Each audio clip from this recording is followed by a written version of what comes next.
আল্লাহর হাবিব সবার দিকে তাকিয়ে দেখছেন, ইতিমধ্যে ফাআযানা মুআযযিন, জনৈক ব্যক্তি আযান দিয়ে বসেছে, ওয়া উকিমাতিস সালাহ, ইকামত হয়ে গেল। আযান ইকামতের পর মসজিদে তো জামাতের জন্য সবাই তৈয়ার হয়। আযান ইকামতের পর ফাকামু সুফুফা, সবাই কাতারবন্দি হয়ে দাঁড়িয়ে গেছেন। নামাজের জামাতের সাথে নামাজ আদায় হবে। ঈসা নবী দাঁড়ানো, মুসা নবী দাঁড়ানো, খলিলুল্লাহ ইব্রাহিম, কালিমুল্লাহ মুসা, রূহুল্লাহ ঈসা, সমস্ত নবীরা মসজিদে আকসায় কাতারে কাতারে দাঁড়িয়ে গেছেন। হ্যাঁ, কাতারে দাঁড়িয়েছেন এ কথা তো ঠিক, কিন্তু ইয়ান্তাজিরুনা মাইয়া উম্মুহুম, আজ সবাই অপেক্ষায় আছেন।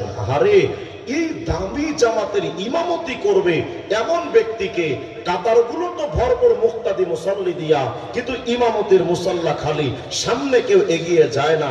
কল্পনা করেন তো, যেই জামাতের মুসাল্লি নবীরা, রসুলরা, ফিরিস্তা